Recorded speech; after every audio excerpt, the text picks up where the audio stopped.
të tjera do të ndiqni. Kuvendi vendosi sot nisjen e reformës zgjedhore. Deputetët e opozitës së re në kuvend rënë dakord me socialistët për të krijuar komisionin që do të punojë për 6 muaj. Opozita e re kërkon që të ndryshojë sistemi, ndërsa socialistët thonë se hynë në diskutim pa asnjë kusht. Kryeministri Rama përmendi kodin penal që dënon me burg kush prish zgjedhjet. Brenda muajit maj paraqiten para kuvendit dhe presidentit kandidatët për të zgjedhur anëtar të gjykatës kushtetuese.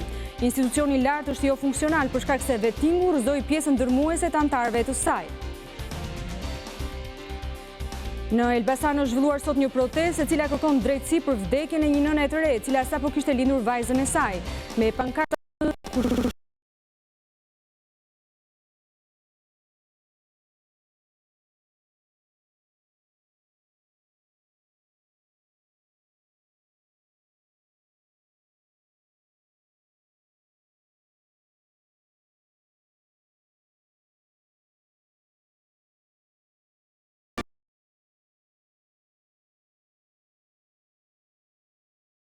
Kuvendi në kuvend rënë dakord me socialistët për të krijuar komisionin që do të punojë për 6 muaj. Opozita e re kërkon që të ndryshojë sistemi, ndërsa socialistët thonë se hynë në zgjedhje pa asnjë kusht. Ndryshimi i sistemit zgjedhor do të jetë në krye të agjendës së Komisionit të Reformës Zgjedhore, i cili ndryshoi jo vetëm konfigurim, por edhe afat deri në nëntor të këtij viti. Amendimi kryesor ka të bëj me futjen e ndryshimit të sistemit. Përtej adresimit të rekomandimeve të OSB e ODIR-it, ne kemi detyrë për të garantuar një proces të rregull zgjedhor, për të luftuar shitblerjen e votës. Kohën e tij parlamentare, kryetari i grupit socialist Tauland Balla e shfrytëzoi për t'i dhënë një mesazh opozitës jashtëparlamentare, e cila ka kërcënuar se nuk do të lejojë zgjedhjet pa të. Kush guxon të dëmtojë me dashje material zgjedhor, thot neni 326 i kodit penal, dënohet me burgim nga 6 muaj deri në 5 vjet.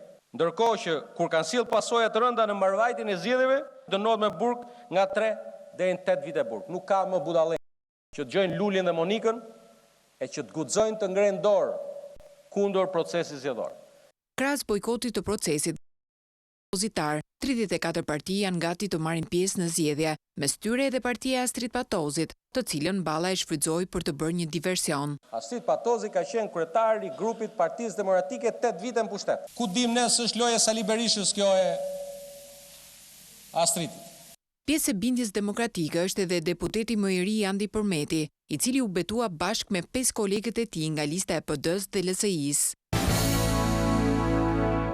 Të rinjtë të forumit rinor të PD-LSI-s kishin huazuar stilin e Monika Kryemadhit për të protestuar para parlamentit. 10 trakojpuc u vendosën në oborrin e parlamentit, bashkë me flamujt e vendeve të Bashkimit Evropian, në shenjë proteste për të rinjtë e larguar nga vendi, jo me dëshirën e tyre. Çdo qytetar shqiptar sot ka një histori personale, ka një histori të një familjar i tij ose të saj që ka ikur nga ky vend, dhe ka ikur jo se këtu ka rritje ekonomike, jo se këtu ka begati, jo se këtu flitet për investimet huaja, jo se Shqipëria po i afrohet Bashkimit Evropian, por se ne po bëjmë hapa pas në integrimin evropian.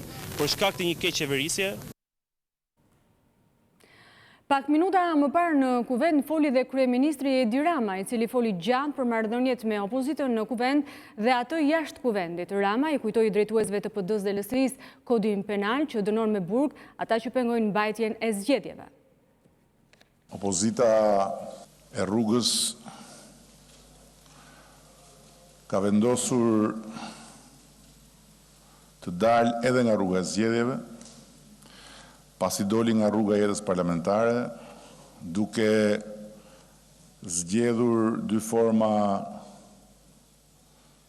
ekstreme në kundërshtim plot me vijën e logjikës demokratike. Kush i ka dëgjuar protestuesit e opozitës pa i prekur me dorë? Tani thonë pse na prekni me gaz. Po me çat ju prekin? Me çat ju prekin? Që ju tundim ato palmat që t'ja u bëjmë më të lehtë erën nga mbrapa që t'ju fusim pushtet. Se faji jonë është që s'ka erë për të fryrë velat e varkës. Me çat i prekin? Gazi lotësjellës. Me çfarë? Gazi lotësjellës, protokoll uniform i të gjithë vendeve. Dhe aty ku nuk funksionon, edhe në mes Parisit, edhe në mes Londrës, edhe në mes të Athinës, edhe në mes të New Yorkut, kërcet dajagu. Kurse këtu jo, këtu dajagun e ha policia. Dhe jo vetëm ne, po i ka dëgjuar gjithë bota, gjithë viclat, dënglat, broçkullat dhe marrëzit e tyre, dhe përsëri sot janë në rrugë atje. Tani për çka kanë dalë në rrugë? Ajo që thonë, sa për çka kanë dalë dihet, kanë dalë në rrugë se nuk vinë dot në zgjedhje. Se po të vinë në zgjedhje, dalin ashtu siç hynë. Si thot ajo kënga nga zona ime edhe Xhemalit, ne katunarve të Tiranës. Ashtu hyni, ashtu doli. Po kanë dalë në rrugë dhe thonë, ju bleni votat. Ndërkohë që ne në vitin 2017 dhe le të qohen gjithë deputetët këtu, le të qohen dhe Myslim Murrizi, qofse e ka me gjithmen. Një problem kishim, si të ruajnë votat se do na i blej Fallxhoria. Ndërsa opozita jashtë kuvendit sot në orën 18 përshkallëzon protestën për zgjedhjet. Për rreth një orë, ajo do të bllokojë 5 akse kombëtare. Në Elbasan qarkullimi në rreth rrotullimin Bradashesh do të paralizohet, ndërsa në Durrës do të bllokohet autostrada Plepa-Kavaj. Edhe autostrada e Milotit për rreth një orë do të bllokohet nga militantët e opozitës. Në të njëjtën orë, kalimi në rreth rrotullimin e sheshit në Fier dhe atë të Shqiponjës në Tiranë gjithashtu do të paralizohet.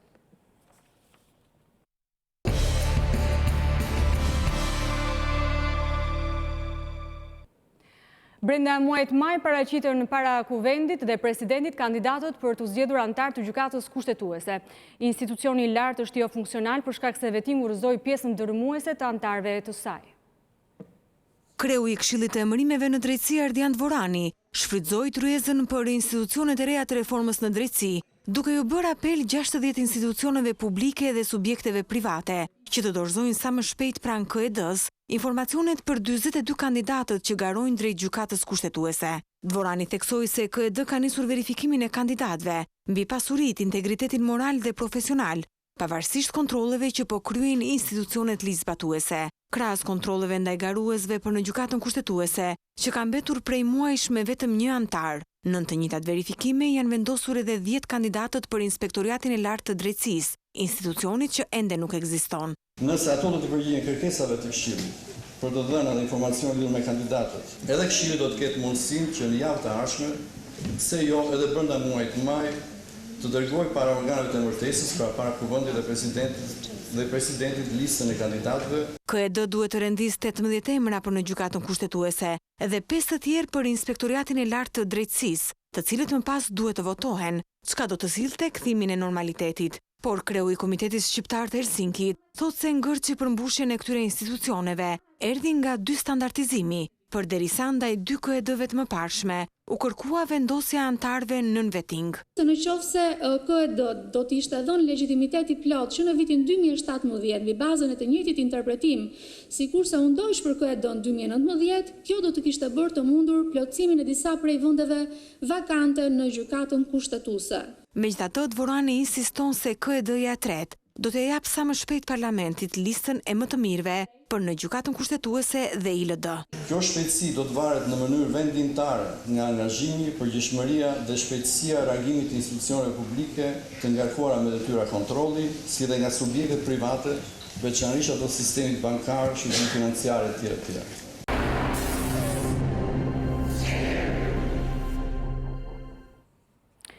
Në Elbasan është zhvilluar sot një protestë e cila kërkon drejtësi për vdekjen e një nëne të re, e cila sapo kishte lindur vajzën e saj.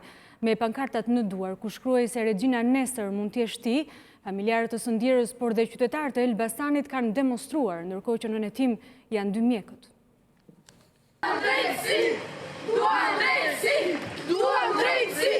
Familjarë të Regjina Debrovës, por edhe qytetarë të shumë të solidarizuar nga rrjetet sociale kanë protestuar para dyerve të maternitetit të Elbasanit për vdekjen e 25 vjeçares.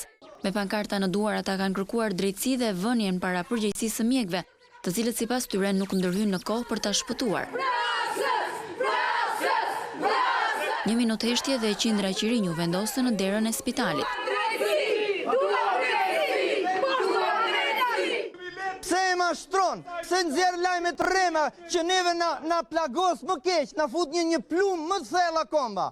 Kur ne kishim 1 vit në këtë doktor, i bënim kontrollet vajzës muj për muj, edhe 2 ditë më përpara se ajo të vinte tipte jetën këtu edhe ta vdisnin këta doktor, bëri kontrollin edhe i tha hajde ditën e hënë. Së di, po të kishte pasur ndim, ndoshta vajza do jetonte. Me thirrjen Regjina nesër do të jesh ti, ata kanë ftuar të gjithë qytetarët t'i bashkohen kauzës së drejtë për një shëndetësi të përgjegjshme dhe pa korrupsion. Paraprakisht, specialistët mendojnë se shkaku i vdekjes së Regjina Debrovës ishte empiksja e gjakut në venën që shkon në mushkëri, duke shkaktuar më pas troemboli pulmonare. Ekspertiza do të zbardhë më tej shkakun e plot. Vetëm një ditë më parë, gjykata e Elbasanit vendosi detyrim paraqitje për mjekun reanimator dhe atë kardiolog, të cilët akuzohen për mjekim të pakujdesshëm. Raportimet e Fix Fare 2 ditë më parë, por dhe Top Story dje në mbrëmje në ekranin e Top Channel kanë risjell edhe njëherë në vëmendje çështjen e sigurisë ushqimore. Të shqetësuar për pasojat e mashtrimeve, qytetarët kanë reaguar. Zërin e tyre e sjell sot Juli Ristani. Siguria ushqimore ka qenë dhe mbetet një problem i madh në vendin tonë. Skandalet janë kombëtare për sa kohë që prekemi të gjithë, i madh dhe i vogël. Përdorimi i hormoneve, e madje i materialeve inerte si pluhur tulle dhe allçi në ushqimet tona është treguesi për masave që ka marrë krimi i asgjësimit të konsumatorëve. Këta ka fajin shteti pra s'ka kontroll. Fidani është e mirë, po i hudhet dhe të tjerat mrapa. Shive dhe do batën. Ajo është këtë shumë. Më hormone.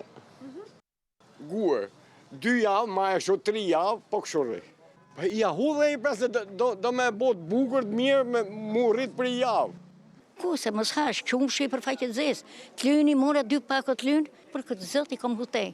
I hudhe të thartume në gjithë. Gjizë e thartume. Domatet s'uni fusim gojsh. Si kasht. Me këtë ushqimi që i kemi ne, asaj rrugë janë nisë njëzë gjithë. Kujt rrugë? Vorezëvet. A i spinaqi, tjetë i vogël apo i madh? I vogël, maj merë. Pse spinaqi i madh qarë? Qas për ha, bo rrit me gjithë qarë. O rrit me plena. Ani kalamot do 9 muj mu bo, ja muj shilki mu bo për 10 orë. Da moti ha në verë, nuk ha në dima. Të sinës vetëm edhe bim ratë pësej. S'mundje sa duash. Kemi marak, për duhet i blejmë edhe do i blejmë së zva. Tjedi freskët baga. Po si e dalon freskin? Ke lullja. Ke bishtë këto sakë pot. Këra siguri këtu sot mëj. Si gjithë me hormone. Vezët qiko që i ke marrë vezë fshati? Po, për këta jemi më të sigurta për këta. Vetëm nga halli se këta gjëna që bëhen gjatë 12 mujve, fare nuk janë të sigurta. Bota për në i sjellë, ne për i hajme dhe kaqë. Fermerët e Myzeqes këtë vit po marrin 3 herë më shumë fitime nga kultivimi i një kulture të vetë me qepës. Çmimi në treg është rritur deri në 3 herë, e gjithashtu edhe çmimet me të cilin tregtarët e blejnë atë nga fermerët e Lushnjës. Në këtë moment prodhimi po del në treg, ndërsa një pjesë eksportohet. Për fermerët e Divjakës, ky vit ka qenë i mbar dhe u ka sjell fitime të mëdha në kultivimin e kulturave të ndryshme bujqësore, si lakra, brokoli, patatja e karrota. Por këtë vit ata kanë pasur rendiment të lartë edhe në kultivimin e qepës. Miranda Kokoneshi është një nga fermerët në Divjak, e cila ka mbjell 4 dynym tokë me qep. Miranda është e kënaqur pasi gjithmondi i saj po shpërblehet sot, pasi çmimi me të cilin ajo e shet prodhimin është shumë i favorshëm. 1 kilogram qep sot shitet me 60 lek, ndryshe nga një vit më parë ku 1 kilogram qep nuk shitej më shumë se 20 lek. Si vjet jemi të kënaqur me prodhimin dhe me çmimin deri tani, më vonë nuk e dim, po të themi drejtën dhe qepa, prodhimi i qepës ka shumë shpenzime. Ka shumë shpenzime, po deri tani jemi të kënaqur. Si vjet është çmimi më i mirë, vitet e tjera kanë qenë më tulta. Po shti çmimi nuk e lëvërdi se qepa ka shumë shpenzime. Ka si me vitet tjera po? Se vitet tjera kanë dalë me humit shketit, sa e kanë shini shumë lirë.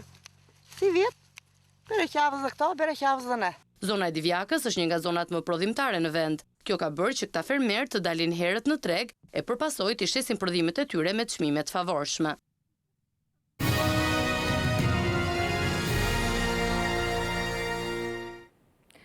Pushteti vendor në mandatin e fundit ka mbledhur rreth 250 milionë euro të ardhura. Taksa mbi pronën, por dhe taksa mbi infrastrukturën ka rritur me 19% më shumë të ardhurat e pushtetit vendor. Taksa infrastrukturës dhe e pronës kanë rritur të ardhurat e bashkive. Nga monitorimi i përdorimit të financave publike vendore nga Koplan rezulton se totali të ardhurave lokale në Shqipëri nga burimet bashkiake ishte 24,2 miliard lek, gati 250 milion dollar në 2018, me rritje 19,1% në terma vjetor. Por kushtimi i burimit të ardhurave në pjesën më të madhe ka shkuar për paga personeli dhe shpenzime operative dhe jo për investime, thot Merita Toska, e cila ka hartuar raportin e detajuar për monitorimin e financave vendore. Burimet financiare të shtuara janë kanalizuar deri 70% në shpenzime korrente të bashkive, pra thënë ndryshe shpenzimet për paga për personelin dhe shpenzimet operative. Ndërkohë, rreth 30% të tyre për shpenzime kapitale, ku shpenzimet kapitale rezultojnë të jenë të kurrur krahasuar me vitin e parshëm. Uljen e shpenzimeve për personelin nuk e ka ndihmuar as reforma territoriale. Ndonse reforma administrative dhe territoriale synonte të kishte një lloj tkurrje të taksave të shpenzimeve për sa i përket personelit dhe atyre operative, faktikisht kjo gjë nuk ka ndodhur. Gjithsesi, në fund të fundit do të jenë qytetarët ata që do të gjykojnë në lidhje me shpenzimet e kryera nga bashkitë. A priori ne nuk mund të themi që rritja e shpenzimeve korrente ishte mirë apo ishte keq. Dhe këtë gjë qytetarët ndoshta do ta tregojnë në zgjedhjet e ardhshme në qershorin e vitit 2019. Në 4 vite, Shqipërinë e kanë vizituar 21 milion turistë, të cilët kanë qëndruar të paktën një natë. Një pjesë e madhe janë shqiptarë nga Kosova, Maqedonia dhe diaspora, por të shumët janë edhe të huajt. Ata kthehen në Shqipëri për çmimet e ulta. Turistët që shpenzojnë më shumë gjatë një dite në Shqipëri janë italianët.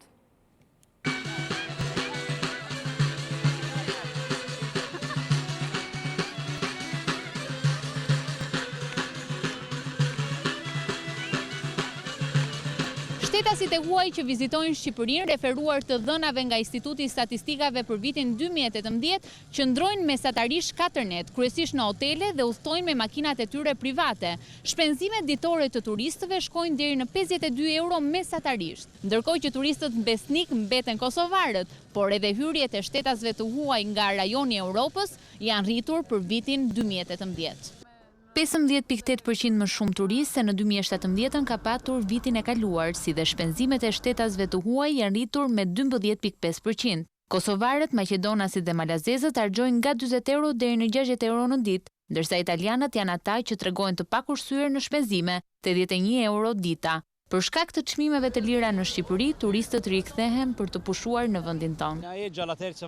Kjo është hera e tretë që vij në Tiranë. Vizitën e parë kam bërë për të kuruar dhëmbët e më pas për të takuar miqtë e mi. Se ju shqiptarët jeni shumë të sjellshëm me ne italianët, si dhe krahasuar me Italinë, çmimet këtu janë shumë të lira. Kemi ardhur të hënën dhe të shtunën kthehemi në Itali, por java këtu ka qenë shumë qef. Unë jam guid turistike dhe vizitoj shpesh Shqipërinë, por për grupin këtu është hera e parë, sepse izraelitët tani kanë filluar të zbulojnë vendin tuaj dhe do të kthehen sërish, sepse për ne këtu është shumë lirë. Ne kemi të përfshirë mëngjesin dhe darkën në hotel që e paguajmë vetëm 25 euro. Unë jam nga Anglia dhe do të qëndroj këtu 7 ditë. Vaktet jam jashtë në restorante si dhe pëlqejmë shumë kafenet këtu dhe na shkon rreth 100 pound. Për 5 vjet nga 2014 deri në 2018, numri turistëve me net qëndrimi është rreth 21 milion, duke u rritur me 10,7% gjatë 2018-s, ndërsa numri turistëve ditor në këtë harë kohor shënon 1,7 milion. Ish muzeu i diktatorit Enver Hoxha apo Piramida e Tiranës do të shndrohet në një qendër teknologjie dhe inovacioni. Sot u prezantua koncepti për transformimin e saj, ndërsa siç tha kryebashkiaku Veliaj, puna do të nisë për 2 muaj. Pas shumë tentativash ndër vite për ta kthyer godinën e rrënuar piramidës të shfrytzueshme për publikun, qeveria e kryeministit Edi Rama dhe kryebashkiaku Erion Veliaj prezantuan konceptin e kthimit të ish muzeut të diktatorit në qendër të teknologjisë e inovacionit.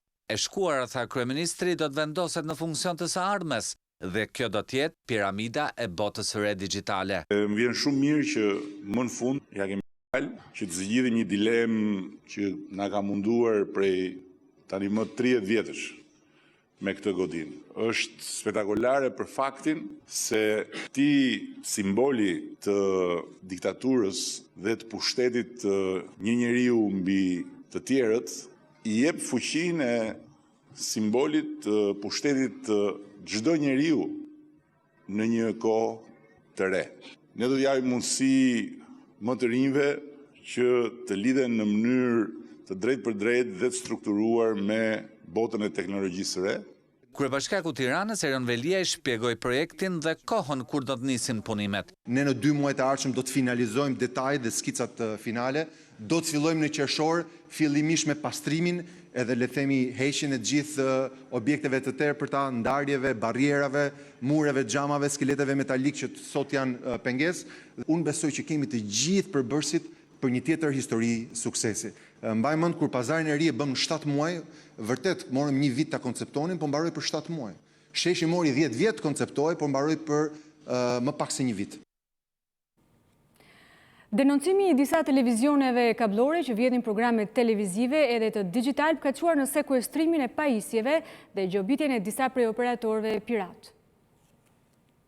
Autoriteti Mediave Audiovizive ka vënë në si të gjithë territorin e vendit për goditjen e piraterisë televizive përmes IPTV-ve dhe televizioneve kablore. Në pak ditë janë sekuestruar disa subjekte dhe janë vendosur gjoba deri në $50.000. Janë bërë 30 inspektime, janë vendosur 9 sankcione gjobë, janë sekuestruar 3 subjekte, të cilët kanë qenë pa autorizim, janë paralajmëruar 6 subjekte. Kontrolli ndaj IPTV-ve dhe kablorëve do të jetë konstant. Ky do jetë një aksion i zgjatur në kohë. Prej më se 3-4 vitesh ata tashmë janë në dijeni të gjithë rregullave se si duhet veprojë një subjekt kablor apo IPTV. Pra, periudha e lajmërimeve, paralajmërimeve apo të gjitha hapësirës ligjore për të qenë konform ligjit janë ezauruar. Mendoj që subjektet tashmë duhet vetëm të bëjnë një gjë të respektojnë ligjin për mediat audiovizive.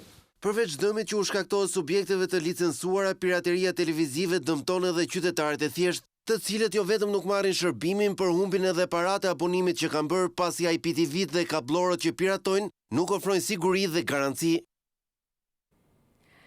Një 42 vjeçar nga Shqipëria ka pranuar në gjykat 22 platëshkitjet e banesave, disa miliona sterlina të njerëzve të pasur dhe të famshëm në Wimbledon të Londrës për një periudhë 10 vjeçare.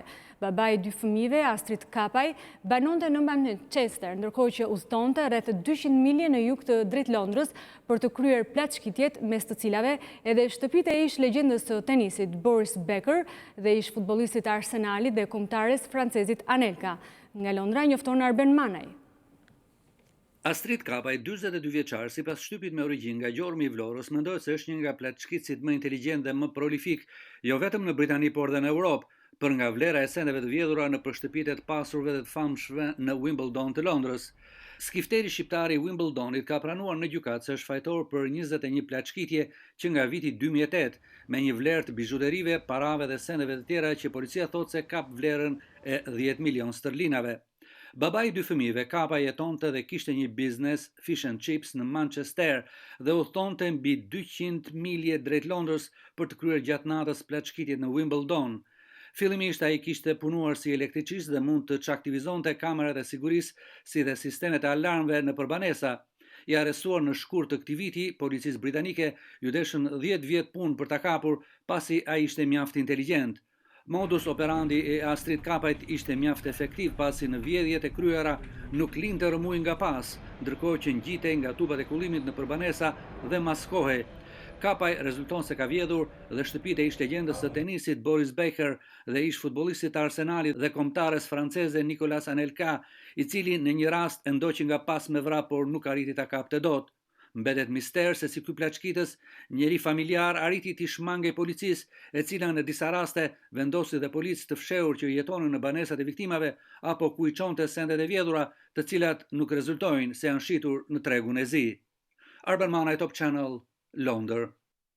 Nëse je pranë një vendi ngjarjeje, nëse je pranë një aksidenti, nëse sheh abuzim pushteti ose personi që shkel ligjin, ti raporto në Top Channel.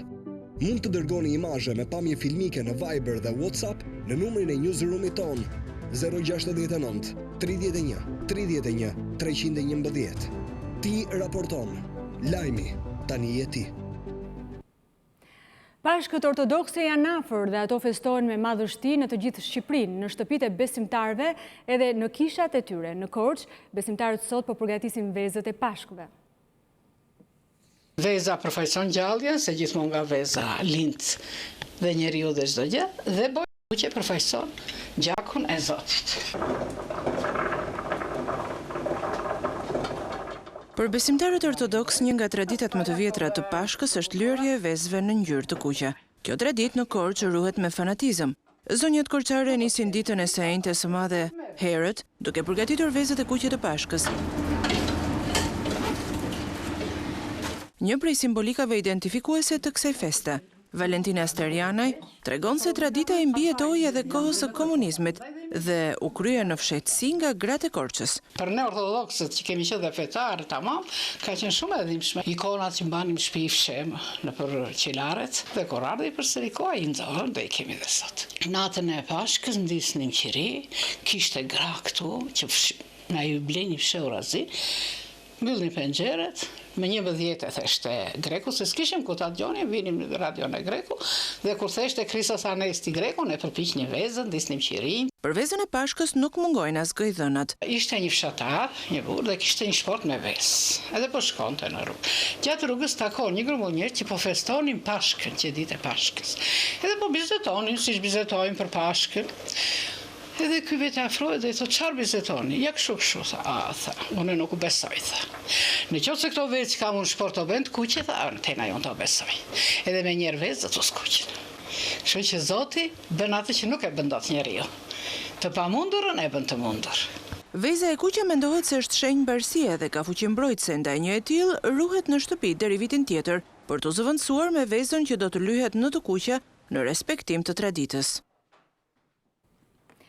Një tjetër tradit në qytetin e Korçës është edhe panairi i Poçaris. Një enë balte e blerë këto ditë besohet se sjell fat. Në prag të festës së Pashkës në qytetin e Korçës është çelur panairi i Poçaris, një traditë e përvitshme për objekte dhe suvenire që besimtarët i blejnë me shpresën se do t'u sjellin mbarësi. Tregtarët dhe artizanët korçari kanë ekspozuar punimet e tyre prej balte dhe qeramike për shitje në 10 stenda në sheshin para katedrales së Ringjallja e Krishtit. Balta simbolizon domethënë varimin e Krishtit dhe është festohet nga erë.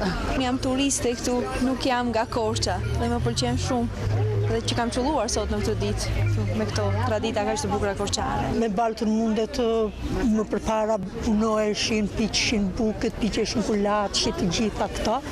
Edhe është gjë e mirë të futesh një gjë balte në shtëpi se është ditë e mirë dhe si shenjë e mirë. Kështu e ka lënë të partë, kështu do ta gjejmë ne, kështu do ta lëmë prapë. Qyteti i Korçës është një nga qytetet që shquhet për artin e Poçerisë. Kjo traditë është zhvilluar sidomos gjatë festimit të Pashkëve, kur njerëzit blejnë punime balte në kujtim të shpirtit dhe duke besuar se u sjellin mbarësi në familje.